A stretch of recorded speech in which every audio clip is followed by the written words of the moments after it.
नमस्कार दोस्तों, आप देख रहे हैं HBS स्टडीज़ और इस वीडियो में आपके लिए 2 फरवरी 2023 का करंट अफेयर लेकर आ गया हूं। साथ में हम स्टैटिक जीके और रिलेटेड करंट अफेयर का रिवीजन करते हुए चलेंगे।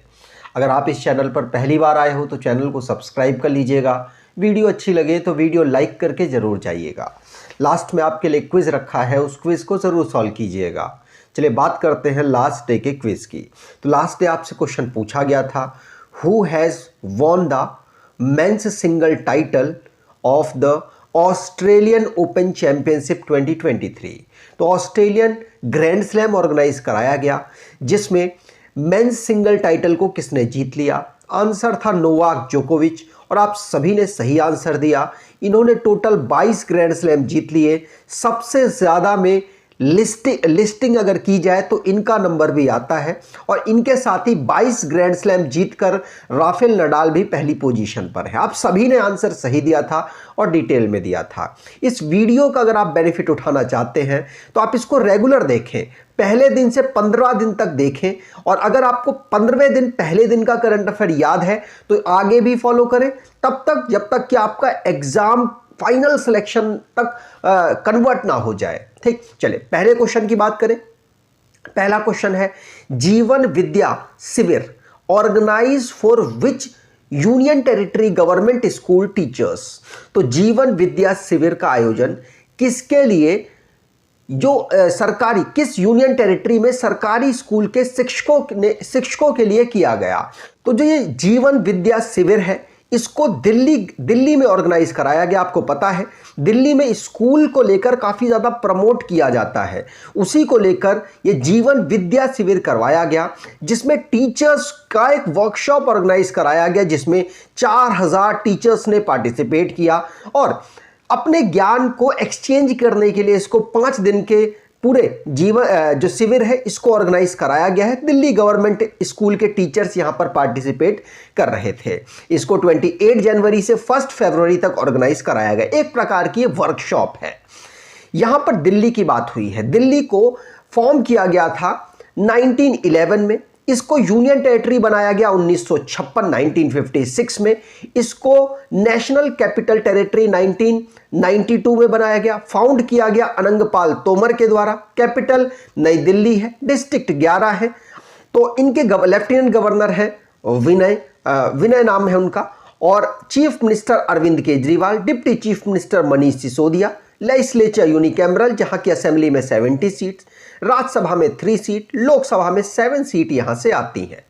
अगला question, which country issued a notice to Pakistan seeking modification of the 1960 Indus water treaty. तो सिंधु जल संधि हुई थी भारत और पाकिस्तान में और भारत ने यहां पर नोटिस पाकिस्तान को दिया है कि हम चाहते हैं कि आप जो मॉडिफिकेशन हम करना चाहते हैं इंडस वाटर ट्रीटी में उसमें आप पार्टिसिपेट नहीं कर रहे हैं। अब आप ना इसमें इसके रूल्स तोड़ रहे हैं, इसीलिए हम आपको नोटिस दे रहे हैं। आपको कुछ समय दिया जा रहा है, आप बैठ कर एक टेबल में बात करें। नहीं करेंगे तो फिर उसके बाद आगे एक्शन हो सकता है। जो 1960 में इंडस जो इंडस वाटर ट्रीटी थी इसमें 6 रिवर्स को लिया गया था जिसमें ऊपर की जो 3 रिवर्स हैं ये पाकिस्तान के कंट्रोल में रखी गई जिसमें इंडस, झेलम और चेनाब आती है और नीचे वाली जो 3 रिवर है ये भारत के कंट्रोल में रखी गई जिसमें से रावी, व्यास और सतलुज आती हैं। तो इन 3 का भारत किसी भी तरीके से यूज कर सकता है, इस पानी का पाकिस्तान यूज करेगा। अब ऐसा कोई कंपलसरी नहीं है, भारत चाहे तो इस पानी को रोक के अपनी तरफ मोड़ सकता है, लेकिन ऐसा नहीं हुआ। इस ट्रीटी में ऐसा नहीं किया गया। अब पाकिस्तान क्या कर रहा है, भारत और पाकिस्तान इसमें कुछ मॉडिफिकेशन करने की कोशिश कर रहे हैं। दोनों के बीच में बैठक हुई। अब भारत ने क्या किया, यहां पर जो पानी से बिजली बनती है ना उस प्रकार का सिस्टम यहां बनाया। इसमें पाकिस्तान को आपत्ति हुई। पाकिस्तान ने इनके बीच में मध्यस्थता किसने की, तो आपको बता दूं वर्ल्ड बैंक ने की। तो पाकिस्तान वर्ल्ड बैंक के पास गया, कह रहा कि एक ऑफिसर तैनात करो जो इन्होंने पानी से बिजली बनाने वाला संयंत्र है इस जो डेवलप किया है इसके ऊपर एक डिसीजन लिया जाए कि गलत किया है भारत ने। अब उसको वर्ल्ड बैंक ने अपॉइंट कर दिया। बाद में पाकिस्तान ने क्या किया, उन्हीं वर्ल्ड बैंक से कहा कि हमको ये जो पूरा केस चल रहा है, ये जो पूरा सिस्टम चल रहा है, इसके लिए कोर्ट पर जाना है, जो एक मध्यस्थता कोर्ट है दोनों की। तो अब ये वाला भी उन्होंने अप्रूव कर दिया, लेकिन यही प्रॉब्लम शुरू हो गई। या पहले जब ट्रीटी हुई थी उसमें यह कहा गया था कि सीक्वेंस चलेगा, किसी प्रॉब्लम को सॉर्ट आउट करने में एक सीक्वेंस चलेगा, पहले इनकी रिपोर्ट आएगी, उसके बाद कोर्ट पर जाएंगे। लेकिन इन्होंने ऐसा नहीं किया, इन्होंने इसको तो तुरंत कैंसिल करा के दूसरे स्टेप पे पहुंच गए। तो एक साथ जंप कर रहे हैं, जिसकी वजह से भारत ने आपत्ति दर्ज की है और इनको नोटिस दे दिया है कि भाई ऐसा करो, आओ टेबल पर बैठो, नहीं बात करोगे तो फिर देखो हम इस ट्रीटी के अगेंस्ट कुछ कर सकते हैं। क्या भारत इस ट्रीटी से बाहर जा सकता है? तो ऐसा अकेले भारत नहीं कर सकता, दोनों देशों को इसमें बैठना पड़ेगा, मसौदा तैयार करना पड़ेगा, मसौदे पर साइन करना पड़ेगा, उसके बाद इस ट्रीटी से बाहर जाया जा सकता है। कोई अकेला देश इससे बाहर नहीं जा सकता। लेकिन सपोर्ट करने की जो बात है वो भारत हो सकता है अपना सपोर्ट निकाल ले, तो उस पर कोई प्रतिबंध नहीं है। ठीक, अब यहां पर अगर आप स्टैटिक जीके को भी बेहतर करना चाहते हैं तो इस ई बुक को परचेज कर सकते हैं। इसमें ऑलमोस्ट सभी टॉपिक कवर किए गए हैं, आप देख भी पाएंगे, डिस्क्रिप्शन बॉक्स में लिंक है, आपको आसानी से मिल जाएगी। अगला question, which state government launched Arohini initiative training programme? तो आरोहिणी पहल प्रशिक्षण कार्यक्रम किस राज्य सरकार ने शुरू किया? आंसर होगा उत्तर प्रदेश सरकार ने शुरू किया। इसमें जो बच्चियां हैं, महिलाएं हैं, महिलाएं नहीं, इसमें जो स्कूल पढ़ने वाली बच्चियां हैं, उनको अपने विशेष अधिकार के लिए आवाज उठाने के लिए उनको प्रोत्साहित किया जाएगा, उनको ट्रेनिंग दी जाएगी। इसमें 3 चरणों में काम होने वाला है। इसमें क्या काम होगा इस आरोहिणी इनिशिएटिव में?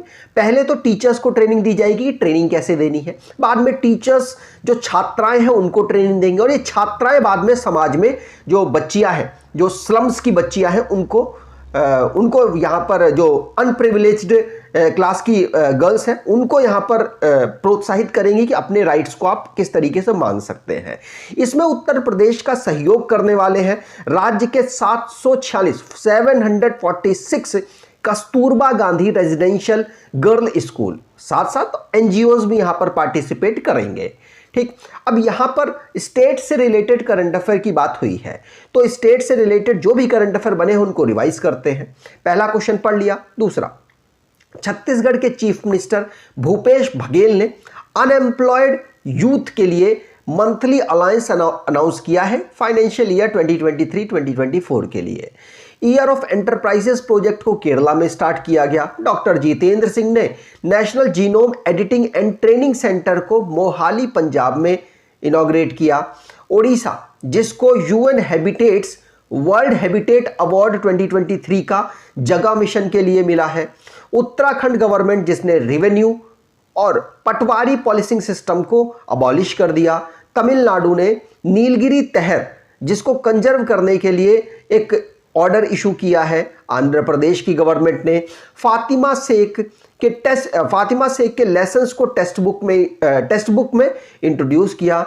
देवभूमि द्वारका कॉरिडोर प्रोजेक्ट को स्टार्ट किया गया है, जिसमें वर्ल्ड की लार्जेस्ट स्टैचू कृष्ण भगवान की लगाई गई। अगला question, world's interfaith harmony week observed on? तो विश्व अंतर धार्मिक सद्भाव सप्ताह कब मनाया गया? आंसर होगा ये 1 से लेकर 7 फरवरी तक ऑब्जर्व किया जा रहा है। ध्यान रखिएगा, वर्ल्ड इंटरफेथ हार्मोनी वीक, ठीक, फर्स्ट वीक ऑफ फरवरी में इसको ऑब्जर्व किया जाता है। इसको यूनाइटेड नेशन जनरल असेंबली के द्वारा 2010 में अनाउंस किया गया था और अब इसको ऑर्गेनाइज कराया गया। अगला question, which minister inaugurates national logistic portal? National logistic portal में जो पोर्ट्स हैं उनकी सारे सिस्टम को कंट्रोल किया जाएगा ऑनलाइन माध्यम से। तो नेशनल लॉजिस्टिक पोर्टल को लॉन्च किया गया है सर्बानंद सोनोवाल जी के द्वारा, जो कि इस समय जो पूर्व तो आसाम के चीफ मिनिस्टर थे और इस समय पोर्ट एंड शिपिंग के मिनिस्टर के साथ साथ आयुष मिनिस्ट्री भी संभाल रहे हैं।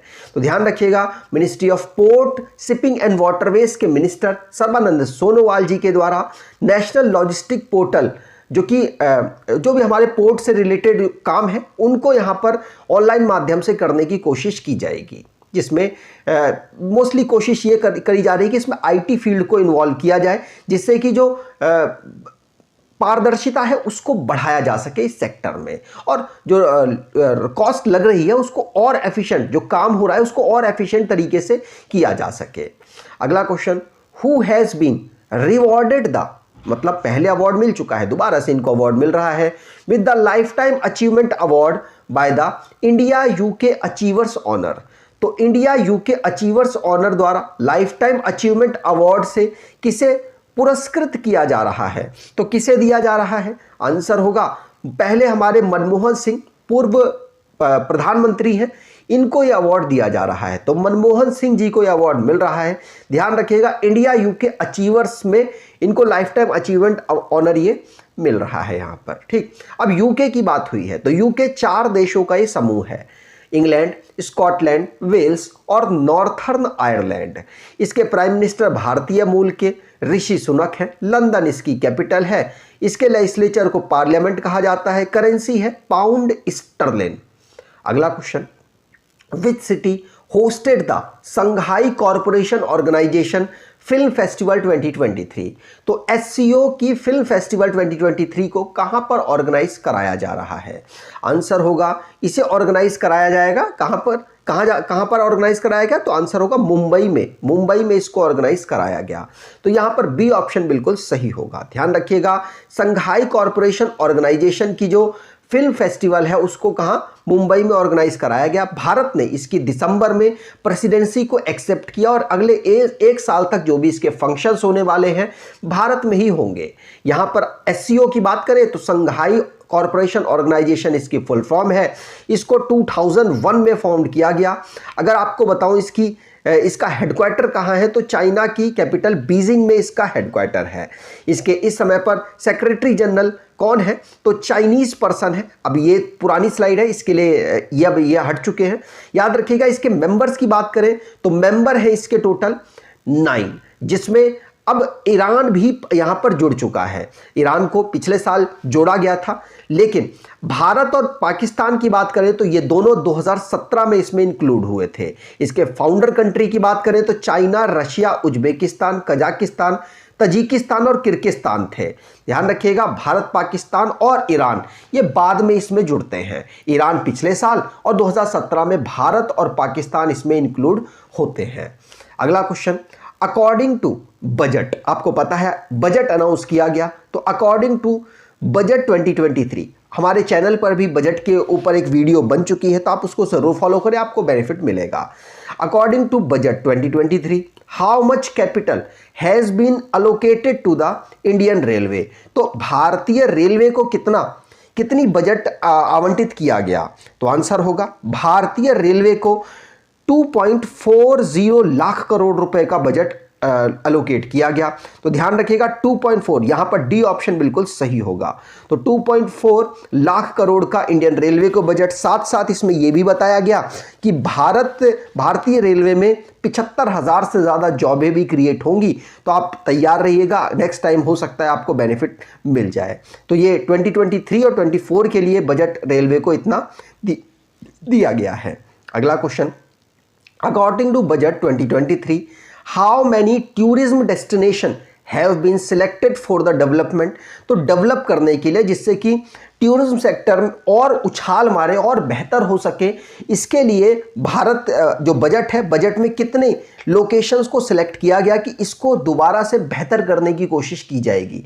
तो आंसर होगा 50 स्थलों को यहां पर चूज किया गया, जिससे इनको डेवलप किया जाएगा एज अ टूरिज्म स्पॉट, जिससे कि ये भारत की जो टूरिज्म कैपेसिटी है उसको और बेहतर कर सके। इसको भारत सरकार के साथ प्राइवेट प्लेयर्स मिलकर डेवलप करने वाले हैं। अगला question, Shanti Bhushan who passed away recently was which former minister? तो ये फॉर्मर मिनिस्टर थे शांति भूषण, 97 की उम्र में इनका निधन हो गया। और ये कौन से पूर्व हमारे मिनिस्टर थे?